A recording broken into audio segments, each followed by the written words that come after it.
The Cleveland Indians didn't have much to cheer on for the 70s into the early 80s, but this guy, the talent he had, a very good outfielder, third baseman, they thought he was going to be someone that they could rely on into their rebuilding era of the late 70s, early 80s.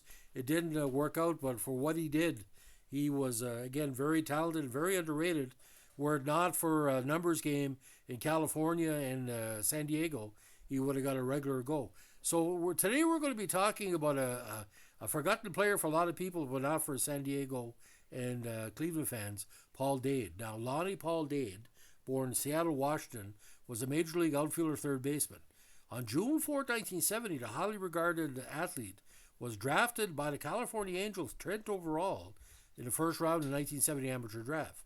He eventually played for the Angels for 2 seasons, 75-76, the Tribe in 77-79, and San Diego from 1979 and 80.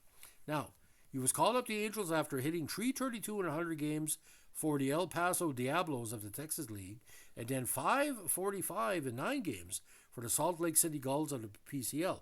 A very, very good contact hitter for sure. He made his Major League debut on September 12, 75 at Cavernous Royal Stadium, starting their second game of a doubleheader in left field against Kansas City. Unfortunately, he went 0 for 3 against tough Royals pitcher Al Fitzsimmons.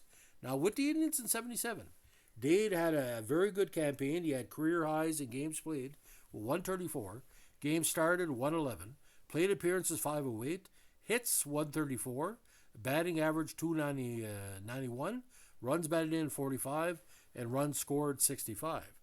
Dade's career totals include 439 games played, a 270 batting average, 10 home runs, 107 RBIs, 186 runs scored, a .328 on-base percentage, and 57 stolen bases.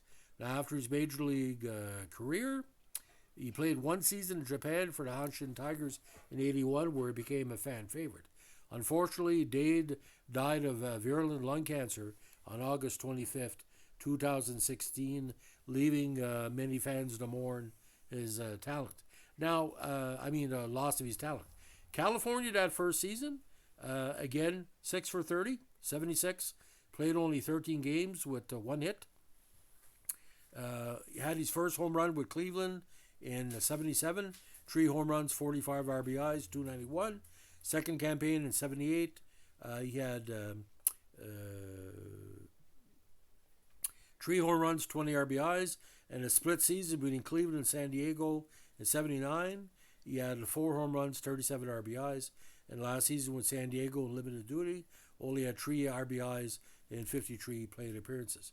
So again, strong numbers in those 3 seasons with Cleveland and San Diego as a starter. Again, a good hitter, and what really stood out for me, ladies and gentlemen, was his speed.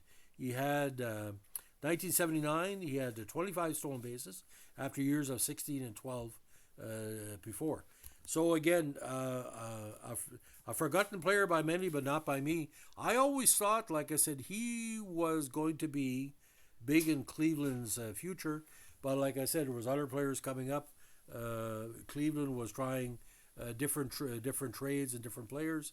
But like I said, every player like Dade was needed. He could platoon him. He could play him anything, and he could play third base. It's not too often you see an outfielder can play third base with a strong aspect in 2024.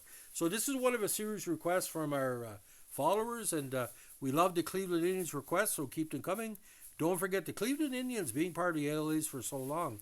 Very big in Canada, because you remember all the good years where Cleveland was, like I said, just like Detroit, a very, very popular team in Canada. Because Cleveland, how he played and how he presented himself, and at Cavernous Ballpark, it was always an interesting game to watch. Thanks for listening. Bye.